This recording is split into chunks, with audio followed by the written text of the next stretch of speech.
దేవుడు మన మన నుంచి కోరుకుంటుంది ఏంటంటే, మనము నమ్మదగిన వారముగా ఆయన పక్షంగా ఉండాలని. God is expecting us to be faithful to him. అయితే దేవుని వాక్యంలో వ్రాయబడిన ఇంకొక మాట ఏంటంటే, మనము నమ్మదగని వారమైనప్పటికీ ఆయన నమ్మదగిన దేవుడంట. హల్లెలూయా! ఈ మాట నాకు చాలా ధైర్యాన్ని ఇస్తూ ఉంటుంది. కొన్నిసార్లు మనం దేవుడు ఆశించిన ఆ స్థాయిలో మనం ఆయన కొరకు బ్రతకలేకపోయినప్పటికీ, ఆయన ఎక్స్‌పెక్టేషన్స్ మనం రీచ్ కాలేకపోయినప్పటికీ, చాలాసార్లు చూడండి, కష్టం రాగానే దేవుడితో పెద్ద పెద్ద వాగ్దానాలు చేసేస్తూ ఉంటాం. ఈ కష్టాన్ని దాటిస్తే, ఈ సముద్రం నుంచి నన్ను ఒడ్డుకు చేరిస్తే ఇలా ఉంటాను, ఇలా చేస్తాను, అలా చేస్తానని ఏవేవో చెప్పేస్తూ ఉంటాం. అంటే ఎమోషనల్‌గాను, భయంతోనూ కొన్ని కొన్ని వాగ్దానాలు దేవునికి ఇచ్చేస్తూ ఉంటాం. ఆ తర్వాత మనం దేవునితో ఏం మాటలు చెప్పామో కూడా చాలాసార్లు మర్చిపోతూ ఉంటాం. కొంతమంది చాలా త్వరగా మొక్కుబడి చేసేసుకుంటూ ఉంటారు దేవుని సన్నిధిలో. ఇది జరిగితే ఇంత కానుకిస్తాను, లేకపోతే ఇది జరిగితే దేవుని కోసం ఈ కార్యం చేస్తాను, ఇది జరిగితే నేను సాక్ష్యం చెప్పుకుంటాను, లేకపోతే ఇది జరిగితే నేను ఇక నుంచి దేవుని సేవ చేస్తాను, దేవుని కొరకు వాడబడతాను, దేవుని కొరకు పలానాది విడిచిపెడతానని కొన్ని కొన్ని వాగ్దానాలు చేసేస్తూ ఉంటాం. కానీ కొన్ని సందర్భాల్లో మనం మన దేవునితో ఇచ్చిన మాట మీద మనం నిలబడలేం. మనము నమ్మదగని వారమైనప్పటికీ దేవుడు మాత్రం నమ్మదగిన దేవుడంట. అంటే మన ప్రవర్తన దేవుని పట్ల ఎలా ఉన్నప్పటికీ ఆయన ప్రేమ, ఆయన విశ్వాస్యత, ఆయన కృప, ఆయన నమ్మకత్వము మన పట్ల మాత్రం మార్పు చెందనిది, మార్పు లేనిది. ఇది నిజంగా దేవుని బిడ్డలంగా మనందరికీ ధైర్యాన్ని ఇచ్చే మాటే. చూడండి, ఏ కంపెనీలో అయినా ఎవరైనా ఎంప్లాయీస్ పనిచేస్తున్నప్పుడు ఎంప్లాయీస్ కనుక వాళ్ళ యాజమాన్యానికి ఫెయిత్ఫుల్గా ఉన్నంతకాలం వారిని ఉద్యోగంలో పెట్టుకుంటూ ఉంటారు. ఒకవేళ కనుక కంపెనీ యొక్క మరి క్రిటికల్ ఇన్ఫర్మేషన్, లేకపోతే ఏదైనా సెన్సిటివ్ ఇన్ఫర్మేషన్ బయట ఇంకెవరికైనా అందజేస్తున్నారని తెలిసినప్పుడు వెంటనే ఆ కంపెనీలోంచి వారిని తీసేస్తూ ఉంటారు. కారణం ఏంటంటే, మీరు నమ్మకంగా లేరు అని. దేవుడు మన ప్రవర్తనను బట్టి ఆయన నమ్మకత్వాన్ని చూపించేవాడు కాదు, కానీ ఆయన నమ్మదగిన దేవుడు కాబట్టి, ఆయన స్వభావమే he is a faithful God. కనుక ఆయన తన నమ్మకత్వాన్ని మన పక్షంగా కనుపరిచే దేవుడు. కనుక ఈ దినం కూడా దేవుడు మనల్ని ప్రత్యేకంగా దర్శించబోతున్నాడు, మనతో మాట్లాడబోతున్నాడు. దేవుని వాక్యాలోండి ప్రార్థనను గురించి కొన్ని ప్రాముఖ్యమైన అంశాలు మనం ధ్యానం చేసుకోబోతున్నాం. వాక్య ధ్యానంలోకి వెళ్ళబోయే ముందు ప్రార్థన చేసుకుందాం. కృపగలిగిన మా రక్షకుడా, మా యేసయ్య, నీకు స్తోత్రాలు చెల్లించుకుంటున్నాం ప్రభా. నీ పాద సన్నిధికి మరొకసారి వస్తున్నాం ప్రభా. వాక్య రూపంలో నీవే మాతో మాట్లాడుమని వేడుకుంటున్నాము.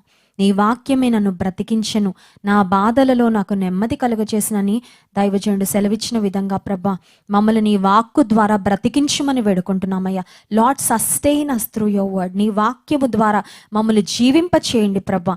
నీ వాక్యము ద్వారా మమ్మల్ని నడిపించండి తండ్రి. నీ వాక్యము ద్వారా మమ్మల్ని ప్రోత్సాహపరచండి. నీ వాక్యము ద్వారా మా గుండెల్లో ఉన్న ప్రతి భయాన్ని, ప్రతి భీతిని పారద్రోలుమని వేడుకుంటున్నాను ప్రభా.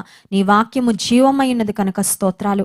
ఈ లైవ్ కార్యక్రమాల్లో ఎంతమంది బిడ్డలు ఏ ప్రాంతాల నుండి పాలు పొందుతూ ఉన్నప్పటికీ ప్రభా, వారందరికీ అవసరమైన సమయోచితమైన మాటలు నన్ను నీ సిలువ చాటును మరుగుపరిచి నీవు అందించండి ప్రభా. ఏ ఒక్కరు నాయన మరి డిస్సాటిస్ఫాక్షన్తో నీ సన్నిధి నుంచి వెళ్ళిపోకుండా ప్రభా, ప్రతి ఒక్కరి హృదయాలు నింపబడినట్లు సహాయించే, ప్రతి ఒక్కరి హృదయాలు సాటిస్ఫై చేయబడినట్లుగా, నీ వాక్యము ద్వారా సంతృప్తి పరచబడినట్లుగా నీవే కృప చూపించమని వేడుకుంటూ, బలమైన నీ సందేశమును నీ పరలోకపు సింహాసనం నుండి మా అందరికీ వినిపింపచేయండి.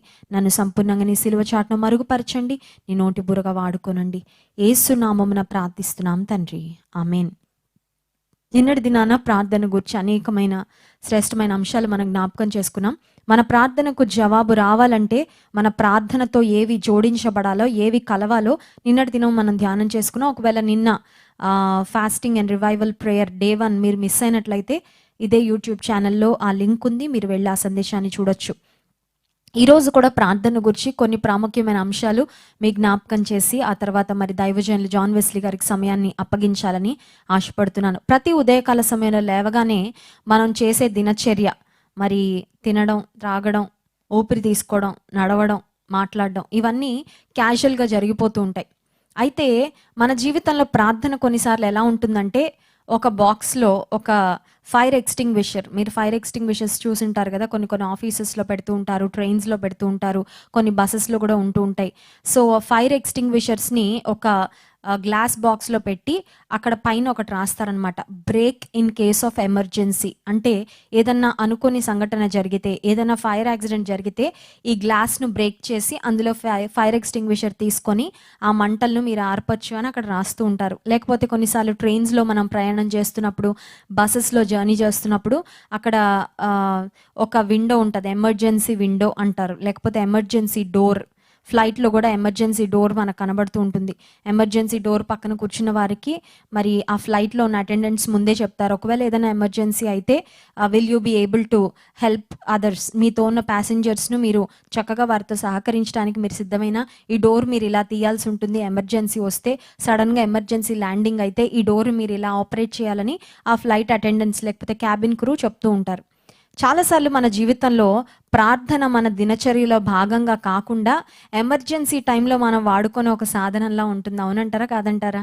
కష్టం రాగానే, క్లిష్ట పరిస్థితి రాగానే, అన్ని ప్రయత్నాలు చేశాక, మనకు తెలిసిన అన్ని మార్గాలను మనం వెతుక్కున్న తర్వాత, అందరూ వ్యక్తులను మనం సంప్రదించిన తర్వాత, లేకపోతే మనం చేయగలిగిన అటెంప్ట్స్ అన్నీ మనం చేసిన తర్వాత, అండ్ ఫైనలీ హ్యాండ్స్ అప్, ఇంకా చేయడానికి ఏమీ లేదు, మా చేతుల్లో ఏమీ లేదు అనుకున్న పరిస్థితుల్లో చాలామంది ప్రార్థన చేస్తూ ఉంటారు.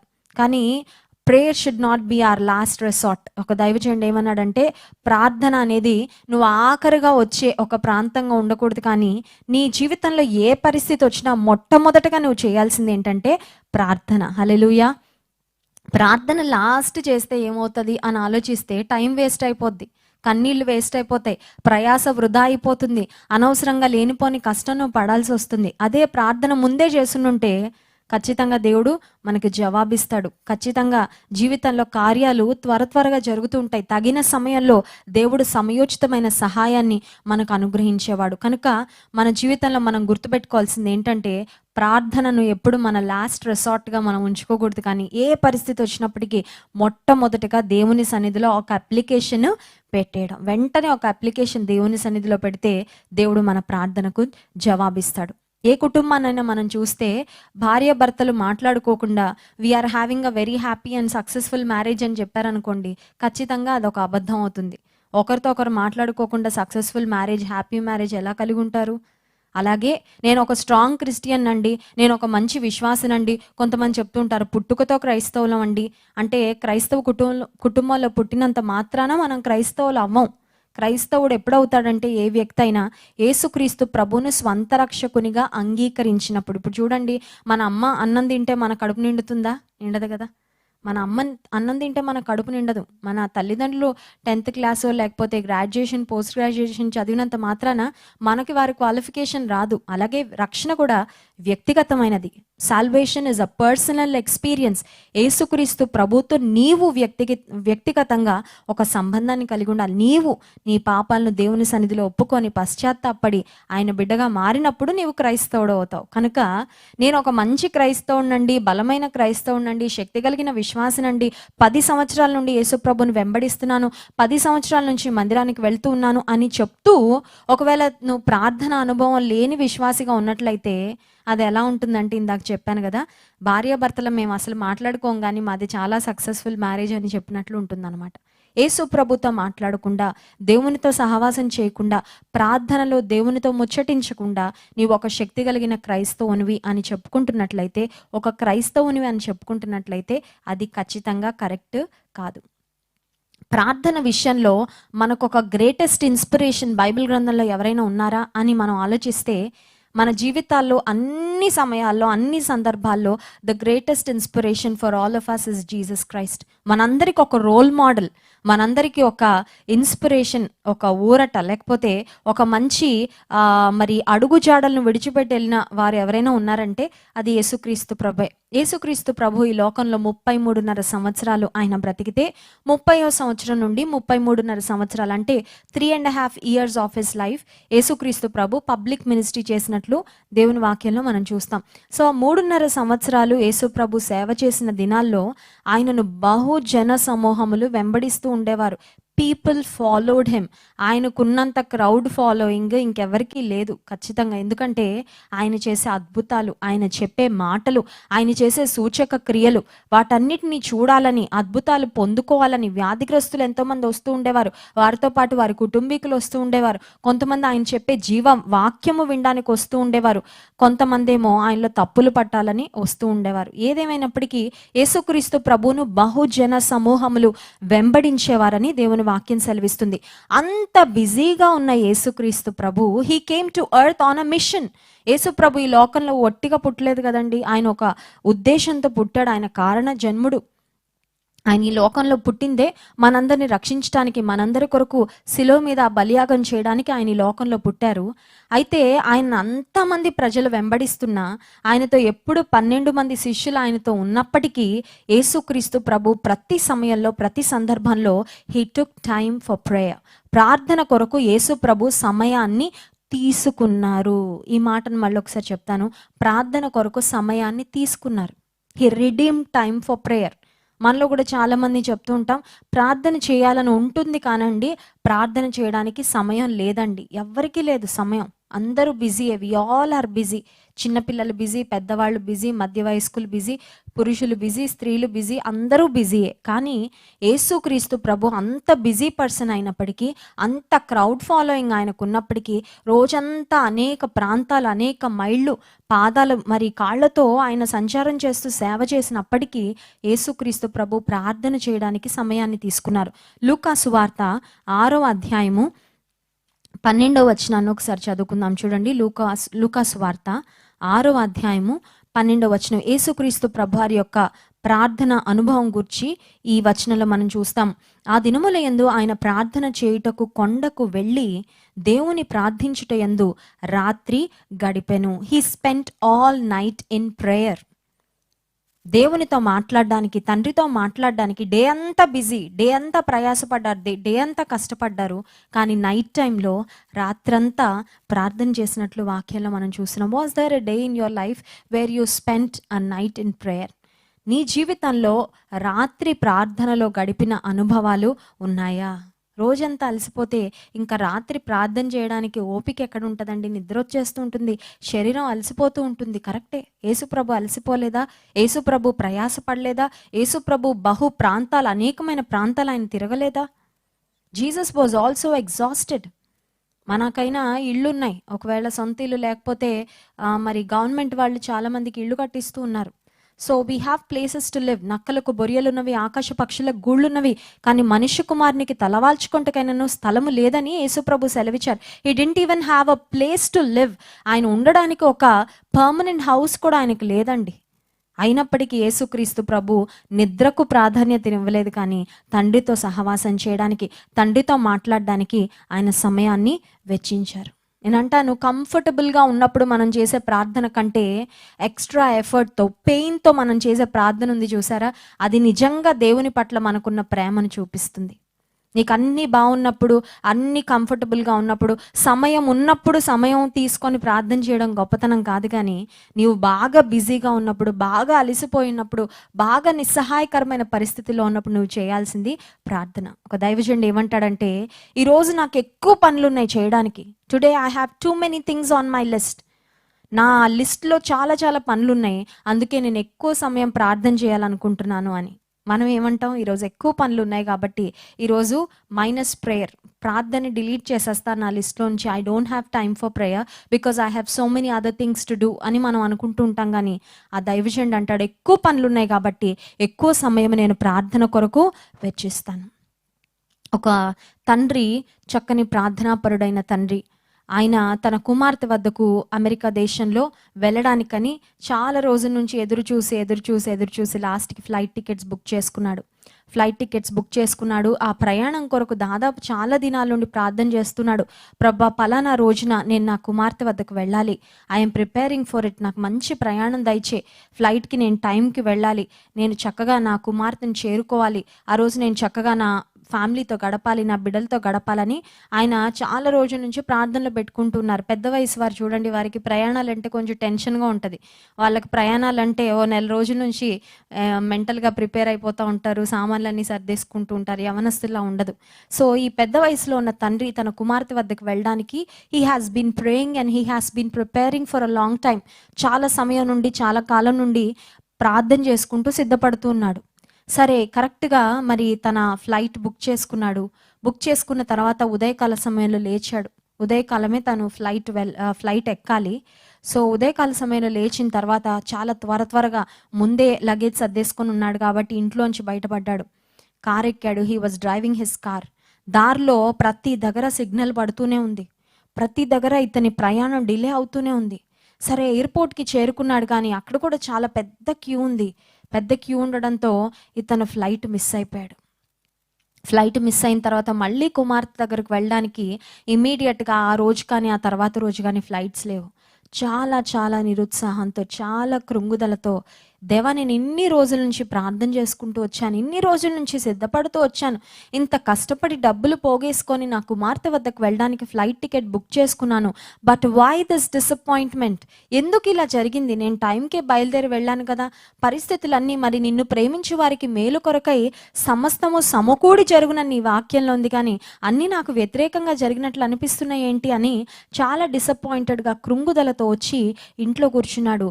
ఇంట్లో కూర్చున్న తర్వాత టీవీ ఆన్ చేయగానే ఇతను ఎగ్జాక్ట్గా ఏ ఫ్లైట్ ఎక్కి మరి తన కుమార్తె వద్దకు వెళ్ళాలో అదే ఫ్లైట్ను టెర్రరిస్టులు హైజాక్ చేసి అమెరికా దేశంలో న్యూయార్క్లో ఉన్న ట్విన్ టవర్స్కు క్రాష్ చేశారు. ఆ ఫ్లైట్లో ఉన్న వారందరూ అదే రోజున చనిపోయారు. ఎప్పుడైతే ఆ వార్త విన్నాడో ఇతని హృదయం నిజంగా మరి కృతజ్ఞతతో నిండిపోయింది. కారణం ఏంటంటే he was suppose to be on that flight, he was suppose to die on that same day. అదే రోజున అదే ఫ్లైట్లో ఎక్కి ఈయన వెళ్ళుంటే ఇతను ప్రాణంతో తిరిగి వచ్చేవాడు కాదు. ఎన్నటికీ తన కుమార్తెను చూడలేకపోయేవాడు.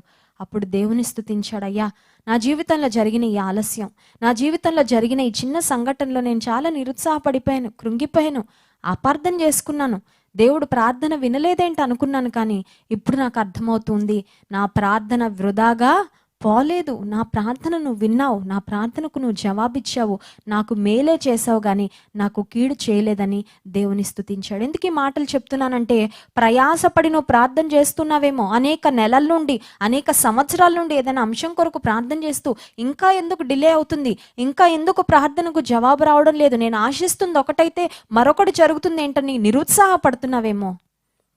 నీ ప్రార్థనకు నీవు అనుకున్న విధంగా జవాబు రాకపోయినా నువ్వు చేస్తున్న ప్రార్థన దేవుని సన్నిధిలో నీవు పెడుతున్న అప్లికేషన్ కనుక ఏ సమయంలో ఎలా నీ అప్లికేషన్ను గ్రాంట్ చేయాలో, నీ హృదయవాంఛలను నెరవేర్చాలో, తీర్చాలో దేవాది దేవునికి ఖచ్చితంగా తెలుసు. యేసుక్రీస్తు ప్రభు ప్రార్థన చేయడానికి సమయం తీసుకున్నారు. Jesus took time to pray. ఒక మాట చెప్పమంటారా, మీ లైఫ్లో మీరు ప్రార్థన కొరకు ఇన్వెస్ట్ చేసే టైం అంతా అది మీకు బ్లెస్సింగ్ రూపంలో తిరిగి రాబోతుంది. Hallelujah. So please invest your time in prayer. చాలాసార్లు డబ్బులు మనం ఇన్వెస్ట్ చేస్తుంటాం కదా. కొంతమంది స్టాక్ మార్కెట్లో ఇన్వెస్ట్ చేస్తూ ఉంటారు, కొంతమంది ల్యాండ్స్ కొనడానికో లేకపోతే ఇంకేవేవో కొనడానికి ఇన్వెస్ట్ చేస్తూ ఉంటారు. మనం ఇన్వెస్ట్ చేసిన ధనం ఒక్కొక్కసారి మనకి లాభం వస్తూ ఉంటుంది, ఒక్కొక్కసారి లాస్ కూడా వస్తూ ఉంటుంది. కానీ దేవుని సన్నిధిలో నీవు ఇన్వెస్ట్ చేసే టైం, దేవుని సన్నిధిలో నీ మొర, నీ మరి ప్రార్థన మనవులను చెప్పుకునే సమయం మాత్రం అది ఎప్పుడు వ్యర్థంగా పోదు. ఒకవేళ ప్రార్థనకు జవాబు వస్తున్నట్లు నీకు అనిపించకపోయినా తగిన సమయంలో దేవుడు ప్రార్థనకు జవాబు అనుగ్రహిస్తాడు. యేసుక్రీస్తు ప్రభు రాత్రంతా ప్రార్థన చేశాడు. రెండవదిగా మనం చూసినట్లయితే మార్కు సువార్త 1వ అధ్యాయము 35వ వచనంలో కూడా యేసుక్రీస్తు ప్రభువారి యొక్క ప్రార్థన అనుభవాన్ని గురించి చూస్తాం. ఆయన పెందల కడనే లేచి ఇంకను చాలా చీకటి ఉండగానే బయలుదేరి అరణ్య ప్రదేశమునకు వెళ్ళి అక్కడ ప్రార్థన చేయుచుండెను. పెందల కడ లేచి ఇంకా చాలా చీకటి ఉండగానే అలాం పెట్టుకుంటాం, లేస్తాం, మళ్ళీ దుప్పటి కప్పుకొని పడుకుంటాం, అంతే కదా. చాలామంది ఇదే పని చేస్తూ ఉంటారు. నిక్ ఆఫ్ ద మూమెంట్లో, ఇంకా టైం లేదన్నప్పుడు ఆ బ్రష్ ఎలా చేస్తారో తెలీదు, స్నానం ఎలా చేస్తారో తెలీదు, they just rush in to the day, అంతే. Starting the day with prayer అనేది చాలామంది జీవితాల్లో అనుభవం ఉండదు. ఎందుకంటే అవకాశం ఉన్నంతసేపు పడుకుంటారు. ఆ తర్వాత ఇంకా పరుగులు, పరుగులు పెట్టుకుంటూ వెళ్ళిపోతూ ఉంటారు. ఆ రోజు ఎన్ని పొరపాట్లు దొర్లిపోతూ ఉంటాయో, ఆ రోజు ఎన్ని జరగకూడని పనులు జరిగిపోతూ ఉంటాయి. ఆ తర్వాత సాయంత్రం కూర్చొని తీరిగ్గా బాధపడుతూ ఉంటారు. అయ్యో! ఈ రోజేంటి ఇలా గడిచిపోయింది? ఈ రోజేంటి ఇలాగా అనవసరంగా మరి ఈ పనులన్నీ ఎందుకు చేశానని చాలా సార్లు బాధపడుతూ ఉంటారు. యేసుక్రీస్తు ప్రభు పెందల కడనే లేచి చాలా చీకటి ఉండగానే అరణ్య ప్రదేశానికి అరణ్య ప్రదేశంలో జంతువులు, పక్షులు ఉంటాయి గానీ మనుషులు ఉండరు కదా డిస్టర్బ్ చేయడానికి. Jesus chose a lonely place to go and talk to his heavenly father. మన జీవితంలో కూడా ప్రార్థన చేయడానికి మనకి ఆశ ఉన్నప్పుడు, కొంతమంది ఇంట్లో టీవీ ఎక్కడ ఉంటుందో, అందరు ముచ్చట్లు ఎక్కడ బాగా వినబడతా ఉంటాయో, ఫోన్ ఎక్కడ బాగా రింగ్ అవుతూ ఉంటుందో అక్కడ కూర్చుంటారండి ప్రార్థనకి. అలాంటి ప్రదేశంలో కూర్చుంటే ప్రార్థన చేయడానికి మనసు కుదరదు కదా, కాన్సన్ట్రేషన్ కుదరదు. నీ చెవులకు అన్ని రకాల శబ్దాలు వినబడుతూ ఉంటాయి. అసలు మనసును ప్రార్థన మీద నిమగ్నం చేయడానికి కూడా అవకాశం ఉండదు. ఇంకొంతమంది పరిస్థితి ఎలా ఉంటుందంటే, ప్రార్థనలో కూర్చోగానే మర్చిపోయిన పనులన్నీ గుర్తొచ్చేస్తూ ఉంటాయి లైన్గా. అదేంటో అపవాది బాగా మరి సజెస్ట్ చేసేస్తూ ఉంటుంది. యూట్యూబ్లో పక్కన సజెషన్స్ వచ్చేస్తుంటాయి కదా, ఆ టైప్ అనమాట. ఇది చేయాలి, అది చేయాలి, వీరితో మాట్లాడాలి కదా, వారికి ఈ పని చేస్తానన్నావు కదా, నెక్స్ట్ నువ్వు మార్కెట్కి వెళ్ళాలి కదా, నెక్స్ట్ ఇది ఆన్లైన్లో ఆర్డర్ చేయాలి కదా, నెక్స్ట్ అది ఉంది కదా, ఇది ఉంది కదా అని లేనిపోని పనులన్నీ గుర్తు చేస్తుంటాడు అపవాది ప్రార్థనలో కూర్చున్నప్పుడు. ఓ దైవజనుడు ఏమన్నాడంటే, నీకు ప్రార్థనలో కూర్చున్నప్పుడు వ్యర్థమైనవన్నీ గుర్తొస్తున్నావు, పెన్ను పేపర్ పెట్టుకొని అవన్నీ రాసి పక్కన పడే. ఓకే, ఇవన్నీ ఉన్నాయి కదా, చూసుకుంటాను వీటి సంగతి తర్వాత. But speaking to my heavenly father is the number 1 priority. నా మొట్టమొదటి ప్రాధాన్యత, నేను మొట్టమొదటిగా విలువిచ్చేది దేనికంటే నా దేవునితో మాట్లాడడానికి. ఎందుకంటే ఆయన బ్రతుకన్నాడు కాబట్టి బ్రతుకుతున్నా అంతే. ఈరోజు మంది, రేపు మంది కాదు. ఈరోజు మంది అంతే. ఈరోజు ఇచ్చాడు దేవుడు, తీసుకొని. Gift, today is a gift. రేపు పొద్దున గిఫ్ట్, మరి గివర్ ఇస్తే గిఫ్ట్ తీసుకుంటాం, గివర్ ఇవ్వకపోతే గిఫ్ట్ తీసుకోం, అంతే కదండి. గిఫ్ట్ డిమాండ్ చేయడానికి అవకాశం ఉండదు. Today is a gift. God has given you this gift today, gift of today. ఈరోజు అనే బహుమానాన్ని ఇచ్చాడు. బహుమానాన్ని ఇచ్చిన ఆయనకి థ్యాంక్స్ చెప్పకుండా పట్టుకొని పరిగెట్టేస్తూ ఉంటారు కొంతమంది. ఆ పిల్లలకి వాళ్ళ డాడీ ఏ గిఫ్ట్స్ కొన్నా ఫస్ట్ నేను నేర్పించేది ఏంటి తెలుసా? Did you say thank you to daddy? మా డాడీయే కదా, ఎవరి కోసం కొనిస్తాడు? అది కాదు. మనం ముందు ఏం నేర్పించాలి? కృతజ్ఞత కలిగి ఉండడం. మా పిల్లలకు నేర్పిస్తూ ఉంటాను. ఎవరు ఏమైనా తీసుకొచ్చినా, ఎవరు ఏదైనా చేసిచ్చినా ఫస్ట్ ఆంటీకి థ్యాంక్స్ చెప్పావమ్మా, అక్కకి థ్యాంక్స్ చెప్పావా, డాడీకి థ్యాంక్స్ చెప్పావా నేర్పిస్తాను. Gift, today is a gift. ఇవాళ దొరికింది కదా, ఇవాళ లేచాను కదా అని పరిగెత్తుకొని వెళ్ళిపోతూ ఉంటారు. ఈ రోజులో ఏం పనులున్నాయి, ఏదో ఒకటి చేసేసుకుందామని. Today is a gift. Thank God for every day. యేసుక్రీస్తు ప్రభు అరణ్య ప్రదేశానికి వెళ్ళి అక్కడ ప్రార్థన చేశాడంట. నీవు కూడా ప్రార్థనకు ఉపక్రమించేటప్పుడు, ప్రార్థన చేయడానికి మొదలు పెట్టేటప్పుడు చూజ్ అ లోన్లీ ప్లేస్. ఎక్కడ నీకు డిస్టర్బెన్స్ ఉండదో, ఎక్కడ నిన్ను ఎవరు పిలవరో, లేకపోతే ఎవరైనా పిలిచే వాళ్ళు ఉంటే చెప్పేసి వెళ్ళండి, నన్ను ఒక అరగంట వరకు డిస్టర్బ్ చేయొద్దు, please leave me for the next 20 minutes, నేను ప్రార్థన చేసుకొని వస్తాను, దయచేసి నన్ను ఎవరు డిస్టర్బ్ చేయొద్దు. సెల్ ఫోన్ ఉంటే పక్కన పెట్టండి. కొంతమందికి సెల్ ఫోన్ పెద్ద డిస్ట్రాక్షన్. అందులో వచ్చే ప్రతి నోటిఫికేషన్ వీళ్ళకి చూసేయాలి. సెల్ ఫోన్ కాదు మన జీవితాన్ని నడిపిస్తుంది, దేవుడు మన జీవితాన్ని నడిపిస్తుంది. దేనికి ఎక్కువ సమయాన్ని వెచ్చిస్తున్నావు? దైవజనుడు అన్నాడు, సెల్ ఫోన్ చూడడానికి ప్రతిదినం నువ్వు వెచ్చించే సమయం కంటే బైబిల్ చదవడానికి నువ్వు ఎక్కువ సమయం వెచ్చిస్తే నీ జీవితం చాలా ఉన్నతమైన స్థానంలో ఉంటుంది. మనం ప్రతిరోజు సెల్ ఫోన్ చూడడానికి ఎంత సమయం వెచ్చిస్తున్నాం. We are investing so much time to talk to people around us or to know about the things that are happening around us instead of talking to our heavenly father. యేసుక్రీస్తు ప్రభు ప్రతిరోజు అరణ్య ప్రదేశానికి వెళ్ళి అక్కడ ప్రార్థన చేశాడు. సో ఉదయకాల సమయంలో ప్రార్థన, రాత్రికాల సమయంలో కూడా ప్రార్థన. అలాగే లూకా సువార్త 9వ అధ్యాయము 29వ వచనంలో యేసుక్రీస్తు ప్రభు రూపాంతర కొండ మీదకి ఆయన శిష్యులను తీసుకొని వెళ్ళినప్పుడు పేతురు, యాకోబు, యోహాన్ను తీసుకొని వెళ్ళారు. లూకా సువార్త 9వ అధ్యాయము 29వ వచనం. ఆయన ప్రార్థించుచుండగా ఆయన ముఖ రూపము మారెను, ఆయన వస్త్రములు తెల్లనివై దగదగా మెరిసెను. మరియు 2 పురుషులు ఆయనతో మాట్లాడుచుండిరి. వారు మోషే, ఏలియా అనువారు. వారు మహిమతో అగపడి ఆయన యెరూషలేములో నెరవేర్చబోవు నిర్గమమును గురించి మాటలాడుచుండిరి. యేసుక్రీస్తు ప్రభువు ప్రార్థన చేస్తూ ఉన్నప్పుడు ఆయన ముఖరూపం మారిందంట. ట్రాన్స్ఫిగరేషన్, మౌంట్ ఆఫ్ ట్రాన్స్ఫిగరేషన్ అని పిలుస్తుంటారు, టాప్గా అంటారు ఆ ప్రాంతాన్ని. ఇస్రాయేల్ దేశంలో మనం ఆ ప్రాంతాన్ని చూస్తాం. మౌంట్ ఆఫ్ ట్రాన్స్ఫిగరేషన్ మీద యేసుక్రీస్తు ప్రభు ప్రార్థన చేస్తూ ఉన్నప్పుడు ఆయన ముఖరూపము మారింది. He was filled with the glory of God. ఒకసారంట ఒక బైబిల్ మూవీ తీయడానికి ఆ మూవీ డైరెక్టర్ యేసుక్రీస్తు ప్రభు ముఖరూపం ఉన్న ఆ పోలికలు ఉన్న వ్యక్తి కోసం వెతుకుతున్నాడంటే. ఇట్స్ నాట్ ఈజీ కదండి. యేసు ప్రభు పోలికలు అంటే యేసు ప్రభు నిజంగా ఎలా ఉంటారో మనకి ఎవరికీ తెలియదు, కానీ బట్ యూజువల్గా ప్లెజెంట్ ఫేస్, ఒక మంచి ప్రశాంతమైన ముఖం, చూడాలనిపించే ముఖం, అటువంటిది సెలెక్ట్ చేస్తూ ఉంటారు ఏ జీసస్ మూవీ తీసిన వారైనప్పటికీ. ఒక ప్యాషన్ ఆఫ్ ద క్రైస్ట్ అయినా, లేకపోతే ఒక జీసస్ మూవీ అయినా, ఒక కరుణామయుడు అయినా, ఏదైనా సరే. సో ఒక మంచి ముఖరూపం, ఒక ప్రశాంతమైన ముఖరూపం, యేసు ప్రభుని తలపించే ముఖరూపం కోసం వెతుకుతూ ఒక వ్యక్తిని ఎన్నుకున్నారు. ఆ వ్యక్తి ఆ జీసస్ మూవీలో నటించాడు. కొన్ని సంవత్సరాల తరువాత మళ్ళీ మరి మూవీ డైరెక్టర్స్ ఇస్కరియోతు యూదా కోసం వెతుకుతున్నారంట. అంటే ఇస్కరియోతు యూదా అంటే ద ట్రైటర్ కదండి, మోసగాడు. యేసు ప్రభువును 30 వెండి నాణాలకు అమ్మి వేసిన దౌర్భాగ్యుడు. 12 మంది శిష్యుల్లో దగ్గరగా బ్రతికి ఎందుకు పనికి రాకుండా తయారైపోయిన శిష్యుడు. కొంతమంది అంతే, యేసు ప్రభుకు దగ్గరగానే ఉంటారు కానీ ఆయనలో ఔన్నత్యాన్ని గుర్తించలేక, ఆయన విశిష్టతను గుర్తించలేక, ఆయనకు నిజంగా దగ్గర కాలేక, యేసు ప్రభుకు ఫిజికల్గా దగ్గరగా ఉంటారు కానీ ఆత్మీయంగా చాలా దూరంగా బ్రతికే దౌర్భాగ్యులు కూడా చాలామంది ఈ సమాజంలో ఉన్నారు. ఇస్కరియోతు యూదా క్యారెక్టర్ కోసం వెతుకుతున్నప్పుడు ఒక వ్యక్తిని ఎంచుకున్నారంటే. ఎంచుకొని you are the right person, నీలో ఇస్కరియోతు యూదా ముఖ కవలికలు కనబడుతూ ఉన్నాయి. ఆ ఫేస్ కట్స్, ఆ క్రూరత్వం, ఆ మోసగించే స్వభావం, అవన్నీ నీ ముఖంలో బాగా కనబడుతున్నాయని ఎంచుకుంటే ఆ వ్యక్తి బోరున ఏడవడం ప్రారంభించాడంట. బాగా కన్నీరు కారుస్తుంటే ఈ మూవీ డైరెక్టర్ అడిగాడంట, ఎందుకు అంత కన్నీరు కారుస్తున్నావు?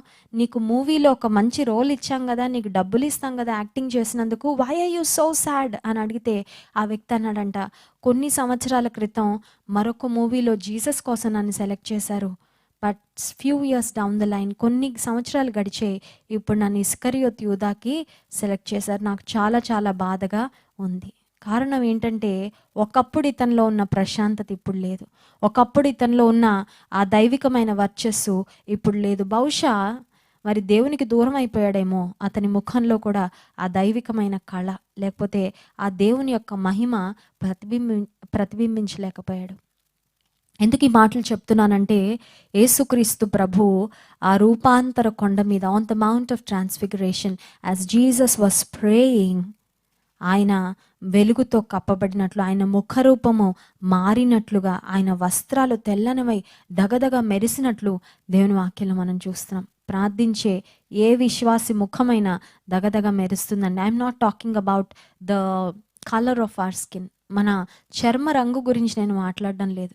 చర్మ రంగు కేవలం ఈ పైన ఒక లోపల ఉన్న గిఫ్ట్కి పైన ర్యాపింగ్ ఎలా ఉంటుందో, లోపల ఉన్న ఆత్మకు బయట ఉన్న ర్యాపింగ్ లేక ప్యాకింగ్ ఈ దేహం. ప్యాకింగ్ని చూసి మనం ఉబ్బిపోవాల్సిన లేకపోతే ఇది అవ్వాల్సిన అవసరం లేదు. కానీ నీలో దేవుడు ఉంటే, నీవు దేవునితో సహవాసం చేసే వ్యక్తివైతే నీ ముఖంలో ఆ ప్రశాంతత కనబడుతుంది, నీలో ఆ దైవికమైన వర్చస్సు ఖచ్చితంగా కనబడుతుంది. నేను చూసిన వారు ఒక ఆదరణ పొందుకుంటారు. నేను చూసిన వారు నీ దగ్గరకు వస్తే మాకు ఏదో ఒక ఊరట లభిస్తుంది, ఒక ధైర్యం లభిస్తుందని నీ వద్దకు వస్తారు. దేవుడు నీలో ఉన్నప్పుడు నీవు అనేక మందిని దేవుని వైపుకు ఆకర్షించగలవు. కనుక యేసుక్రీస్తు ప్రభు రూపాంతర కొండ మీద కూడా ఆయన ప్రార్థన చేసినట్లుగా మనం చూస్తున్నాం. యోహాను సువార్త 17వ అధ్యాయంలో, that's a whole chapter of Jesus praying. యేసు ప్రభు ప్రార్థన, ఒక సుదీర్ఘమైన ప్రార్థన యోహాను సువార్త 15వ అధ్యాయంలో మనం చూస్తాం. అదంతా చెప్పడానికి సమయం లేదు, కానీ యోహాను సువార్త 15వ అధ్యాయం మీరు నోట్ చేసుకోవచ్చు. తర్వాత ఆ ప్రార్థన మీరు ధ్యానం చేయండి. అందులో అనేకమైన శ్రేష్టమైన అంశాలు మనం చూస్తాం. ఆఖరిగా సిలువను ఎక్కడానికి ముందు, when Jesus was about to carry the cross, సిలువ భయంకరమైన ఆ శ్రమను ఆయన పొందడానికి మునుపు గెత్సెమనే తోటలో యేసుక్రీస్తు ప్రభు ఉన్నప్పుడు కూడా హీ ప్రేయర్డ్. సఫరింగ్లో ప్రేయర్ చేశాడు, పరిచర్యలో ఉన్నప్పుడు ప్రార్థన చేశాడు, బిజీగా ఉన్నప్పుడు ప్రార్థన చేశాడు, అలసిపోయినప్పుడు ప్రార్థన చేశాడు, బహుజన సమూహములు వెంబడిస్తున్నప్పుడు కూడా వారందరినీ మరి విడిచిపెట్టి ఆయన వెళ్ళిపోయాడంట ఒంటరిగా ప్రార్థన చేసుకోవడానికి. He took time for prayer. రూపాంతర కొండ మీద యేసుక్రీస్తు ప్రభు ప్రార్థన చేశాడు. ఈ ఒక్క మాట చదువుకుందాం చూడండి, మత్తయి సువార్త 26వ అధ్యాయంలో ఆ మాట మనం చూస్తాం. 39వ వచనం. కొంత దూరము వెళ్ళి సాగిలపడి, నా తండ్రి, సాధ్యమైతే ఈ గిన్నె నా యొద్ద నుండి తొలగిపోనిమ్ము, అయినను నా ఇష్ట ప్రకారము కాదు, నీ చిత్త ప్రకారమే కానిమ్మని ప్రార్థించెను. యేసుక్రీస్తు ప్రభు ఆయన శిష్యులను తీసుకొని వెళ్ళాడు గెత్సెమనే తోటలోకి. వారికి కూడా చెప్పిన మాట అదే, మీరు కూడా ప్రార్థన చేయండి, మీరు కూడా ప్రార్థన చేయండి, please pray so that you will not follow in to temptation. మీరు మెలకువగా ఉండండి, ప్రార్థన చేయండి అని చెప్పేసి వెళ్ళాడు. యేసు ప్రభు వెళ్ళి ప్రార్థన చేసుకొని వచ్చేసరికి వీళ్ళు నిద్రపోతూ ఉన్నారు. యేసు ప్రభు శిష్యులకి ప్రార్థన చేయమని చెప్పారు, తాను కూడా ప్రార్థన చేశాడు. యేసుక్రీస్తు ప్రభు దేవుడై ఉండి ఆయనే ప్రార్థనకు అంత ప్రాధాన్యతనిస్తే, ఆయనే ప్రార్థన కొరకు అంత సమయాన్ని వెచ్చిస్తే, మనుషులంగా ఉన్న మనం ఇంకెంత ప్రార్థన చేయాలి? మనుషులంగా ఉన్న మనము ప్రార్థనతో మనకి ఎంత అవసరం ఉందో ఒకసారి ఆలోచించేయండి. కనుక ఇప్పటి వరకు ప్రేయర్ మన స్కెడ్యూల్లో లేదేమో, ప్రేయర్ మన టైం టేబుల్లో లేదేమో. ఒకవేళ ఎప్పుడు పడితే అప్పుడు చేయాలనిపిస్తే చేస్తూ, చేయాలనిపించకపోతే, సమయం లేకపోతే ఒకవేళ ప్రార్థన చేయకుండా ఉండిపోయామేమో. ఇప్పటి నుంచి మన దినచర్యలో భాగంగా మనం ప్రార్థనను ఉంచుకుందాం. ప్రార్థన చేస్తున్నప్పుడు మన జీవితంలో ఖచ్చితంగా పెను మార్పులు కలుగుతాయి. సో ప్రార్థన చేస్తున్నప్పుడు ఏ విధంగా మనం ప్రార్థన చేయాలి? నిన్నటి దినాన ప్రార్థనకు జవాబులు రావాలంటే ప్రార్థనకు ఏమి కలవాలో మనం చూసాం కదండి. ఆసక్తితో ప్రార్థన చేయాలని చూసాము, విసుగక ప్రార్థన చేయాలని చూసాం, విశ్వాసముతో ప్రార్థన చేయాలని చూసాం. అనేక అంశాలు నిన్నటి దినాన మనం ధ్యానం చేసాం. ఈ దినం కూడా మరొక 3 అంశాలు త్వరగా నేను చెప్పి ముగించాలని ఆశపడుతున్నాను. ప్రార్థనకు జవాబు రావాలంటే ఏ విధంగా మనము ప్రార్థన చేయాలి? ఎఫెసీ పత్రిక 5వ అధ్యాయము 20వ వచనంలో ఒక చక్కని మాట వ్రాయబడింది. ఎఫెసీ పత్రిక 5వ అధ్యాయము 20వ వచనంలో చక్కని మాట రాయబడింది, చదువుతున్నాను. మన ప్రభు అయిన యేసుక్రీస్తు పేరట సమస్తమును గూర్చి తండ్రి అయిన దేవునికి ఎల్లప్పుడూ కృతజ్ఞతాస్తుతులు చెల్లించుచు. We have to give thanks to God. Give thanks to God. ప్రార్థనలో కూడా ముందు ఏం చేయాలంట? Thanksgiving. ముందు కృతజ్ఞతాస్తుతులు చెల్లించాలి. కొంతమంది చూడండి, ఒక ప్రొవిజన్స్ షాప్కి వెళ్ళారనుకోండి, మీరు ఒక మార్కెట్కి వెళ్ళారు, బజార్కి వెళ్ళారు, ఇది కావాలి, షుగర్ 5 kgs కావాలి, సాల్ట్ 1 kg కావాలి, ఇలా ఒక లిస్ట్ ఉంటుంది కదండి. వెళ్ళిన తర్వాత, పోయినసారండి మాకు మంచి ప్రొవిజన్స్ ఇచ్చారు, అవి చాలా బాగా వండుకున్నాము, చాలా టేస్టీగా ఉన్నాయి, thank you for your services, ఇలా ఏమన్నా మాట్లాడతామా? ఏమీ ఉండదు కదా. వెళ్ళడం, లిస్ట్ చెప్పడం, వాళ్ళు ఇవ్వడం, డబ్బులు కట్టడం, వచ్చేయడం. ఇంకా అక్కడ రిలేషన్షిప్ ఏమీ ఉండదు. లేకపోతే పాస్ట్లో మనం వెళ్ళి తీసుకున్న సరుకుల గురించి, వాటి గురించి థ్యాంక్స్ చెప్పడం, ఇలాంటివి ఏమి ఉండవు. కొంతమంది ఒక ప్రొవిజన్స్ షాప్కి వెళ్ళి లిస్ట్ ఇచ్చినట్లు ఉంటుంది వాళ్ళ ప్రేయర్. నాకు ఈరోజు ప్రవ్వా ఇది కావాలి, ఇది కొంచెం ఇచ్చేసే, మా వాళ్ళకి ఇది కావాలి, ఇది ఇచ్చే, కొంచెం కరోనా ఎవరికి రాకుండా చూసుకో, వచ్చిన వాళ్ళకి కొంచెం తగ్గించే. అంటే ఇదేంటంటే ఒక లిస్ట్ అనమాట, ఒక అప్లికేషన్, అది పెట్టేయడం, అది వస్తే సరిపోద్ది అనమాట. కానీ ప్రార్థనలో కృతజ్ఞతాస్తుతులు చెల్లించడం కూడా ఒక ప్రాముఖ్యమైన అనుభవం. సో ప్రార్థనలో మనం ముందు మన రిక్వెస్ట్ పెట్టడానికి ముందు, మన మనవులు దేవుని సన్నిధిలో సమర్పించడానికి ముందు ఆయనకు కృతజ్ఞతాస్తుతులు చెల్లించాలి. ఫిలిప్పీ పత్రిక 4వ అధ్యాయము 6వ వచనంలో కూడా ఒక మాట వ్రాయబడింది. ఫిలిప్పీ పత్రిక 4వ అధ్యాయము 6వ వచనం. దేనిని గూర్చి చింతపడకుడి కానీ ప్రతి విషయంలోనూ ప్రార్థన విజ్ఞాపనముల చేత కృతజ్ఞతాపూర్వకముగా మీ విన్నపములు దేవునికి విన్నపములు తెలియచేయండి, విజ్ఞాపన చేయండి, కానీ కృతజ్ఞతాపూర్వకముగా. నేను అనుకుంటాను, ఒక గిఫ్ట్ని ఎలా అయితే ఒక గిఫ్ట్ బాక్స్లో ర్యాప్ చేస్తామో, నీకున్న ప్రేయర్ రిక్వెస్ట్ని థ్యాంక్స్ గివింగ్తో you have to wrap it with thanksgiving. అంటే ముందు ఏం కనబడాలి? ముందు కృతజ్ఞతాస్తుతులు, ఆ తర్వాత లోపల ఉన్న ప్రార్థన మనవులు. సో దేవాది దేవుడు కోరుకుంటుంది ఏంటంటే, ఆయన మన కృతజ్ఞతను కూడా ఎక్స్పెక్ట్ చేస్తూ ఉంటాడు. మనం ఆయన దగ్గరకు వచ్చిన ప్రతిసారి థ్యాంక్స్ చెప్తారా లేదా?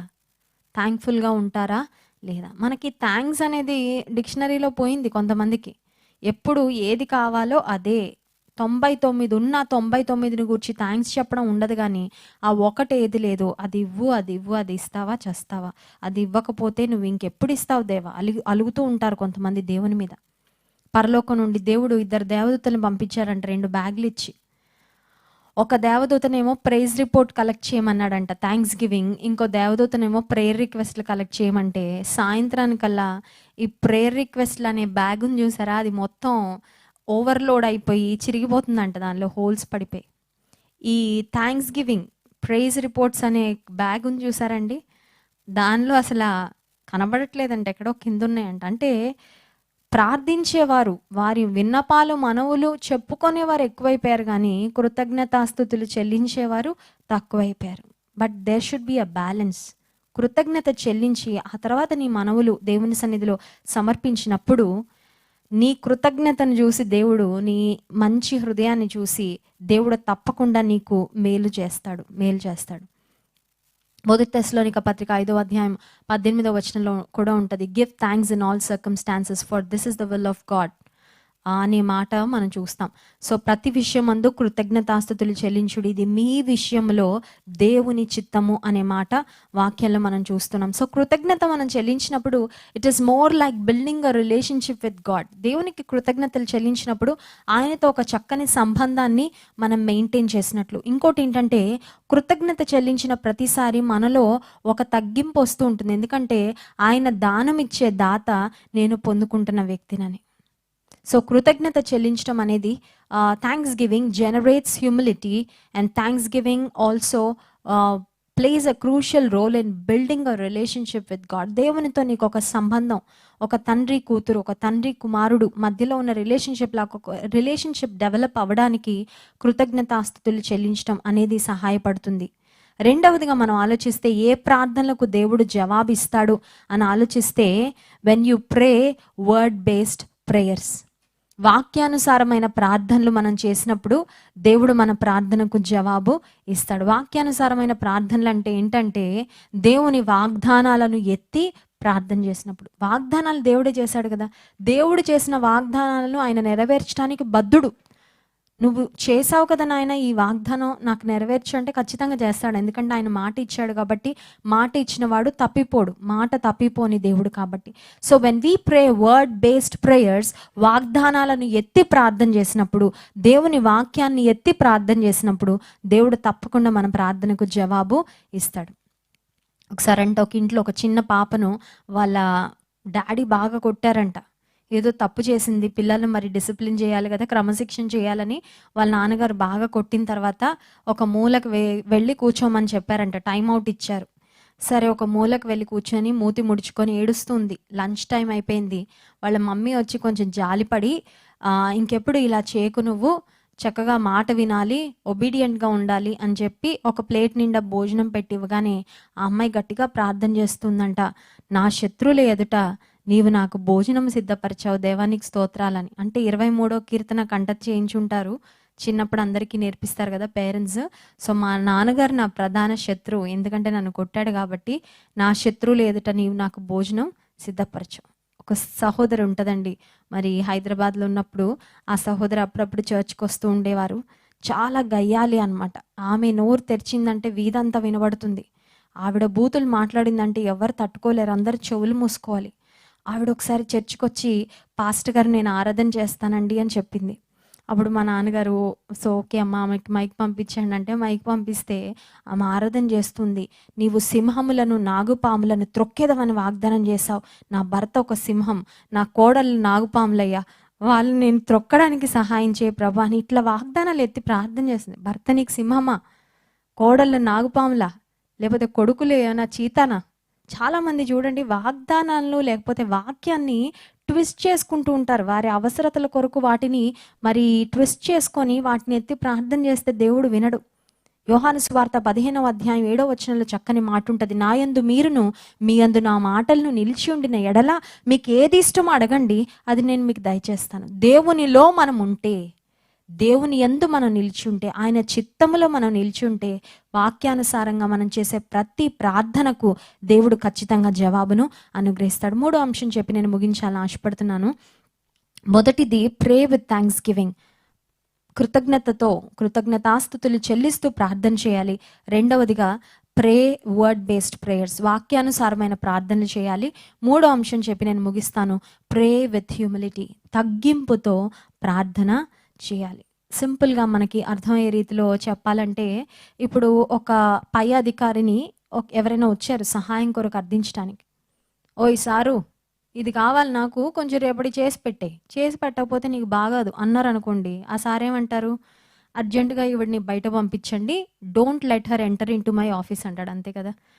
అదే ఇంకొక ఆవిడ వచ్చి, సార్ గారు నాకు ఈ అవసరం ఉందండి, మీరు ఏదో రకంగా నాకు సహాయం చేసి పెట్టాలి, నేనైతే మీ మీద ఆశ పెట్టుకొని వచ్చాను, మీరు ఖచ్చితంగా నాకు సహాయం చేయాలంటే, ఆమె అడిగే విధానం, ఆమె యాటిట్యూడ్ని బట్టి ఆ ఆఫీసర్ ఖచ్చితంగా he will be moved with compassion. ఆయనకి దయగలుగుతుంది, ఈమె ఇంత మరి నన్ను అడుగుతుంది, ఈమె వినయం నాకు నచ్చింది, ఈమె ఖచ్చితంగా నేను సహాయము చేస్తాను. కొంతమంది ప్రార్థన చేస్తారు కానీ ఆ ప్రార్థనలో తగ్గింపు ఉండదు. ప్రార్థనలో తగ్గింపు ఉండాలంటే ముందు హృదయంలో తగ్గింపు రావాలి.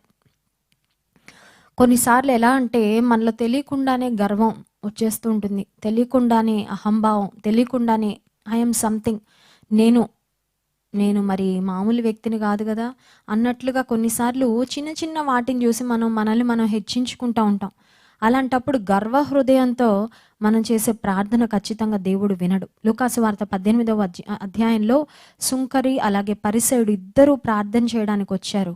ఇద్దరు ప్రార్థనల్లో ఒక తేడా మనం చూస్తాం. లూకాసు వార్త 18వ అధ్యాయంలో ఇద్దరు వ్యక్తులు ప్రార్థన చేయడానికి వచ్చారు. వారి ప్రార్థనను మనం చూస్తే చూడండి 11వ వచనం, పరిసయుడు నిలబడి, దేవా నేను చోరులను అన్యాయస్తులను వ్యభిచారులునైనా ఇతర మనుషుల వలె అయినను ఈ సుంకరి వలె అయినను ఉండనందుకు నీకు కృతజ్ఞతాస్తుతులు చెల్లించుచున్నాను. పరిసయుడు అనుకుంటున్నాడు, ఐఎమ్ బెటర్ దాన్ ఎవ్రీబడి, అందరికంటే నేను బెటర్, అందరికంటే నేను గ్రేట్ అని అనుకుంటున్నాడు. గర్వహృదయంతో చేస్తున్నాడు ప్రార్థన.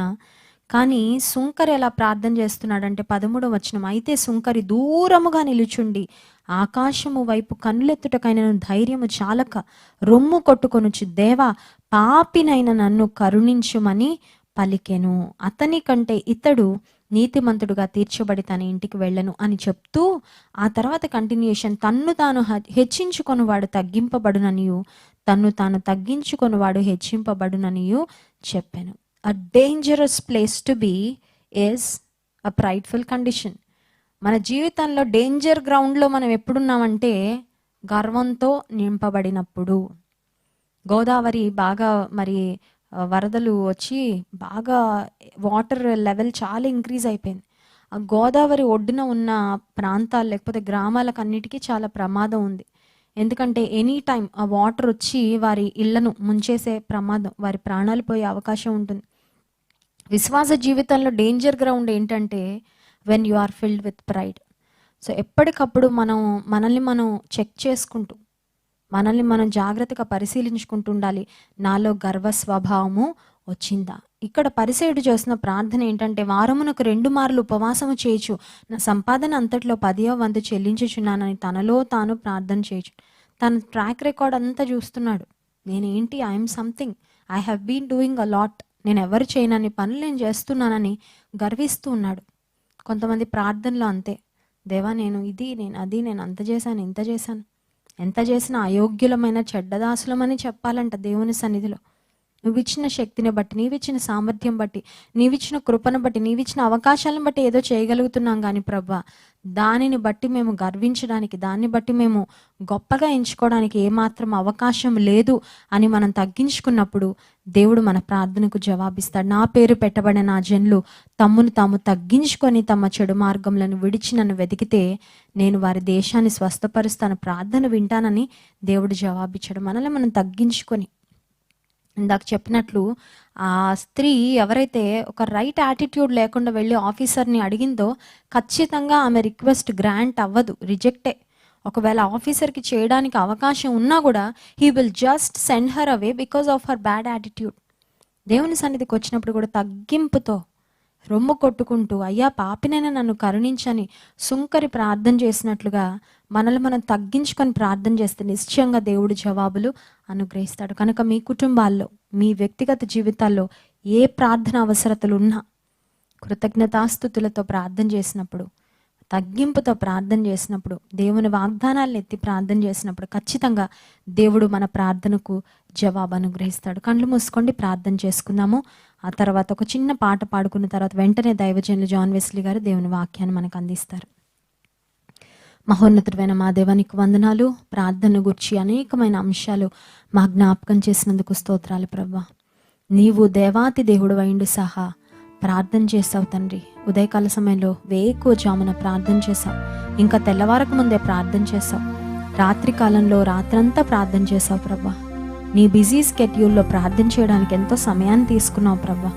మేము కూడా మోకాళ్ళ ప్రార్థన అనుభవాన్ని కలిగి ఉండడానికి సహాయం చేయండి. రూపాంతర కొండపై నువ్వు ప్రార్థన చేసినప్పుడు నీ ముఖము ప్రకాశించిందయ్యా, నీ వస్త్రములు మెరిశాయని నీ వాక్యంలో వ్రాయబడింది తండ్రి.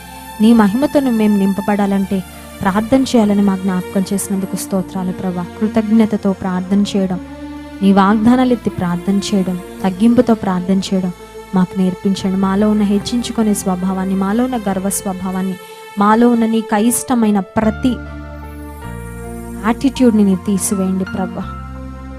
ఇక జీవించేవాడని నేను కాదు, క్రీస్తే నా యందు జీవించుచున్నాడు అన్నట్లుగా దీన మనసు కలిగి ఈ లోకంలో మేము బ్రతకడానికి, నీవు అంగీకరించే ప్రార్థనలు మేము చేయడానికి మాకు సహాయం చేయమని యేసు నామమున ప్రార్థిస్తున్నాం తండ్రి.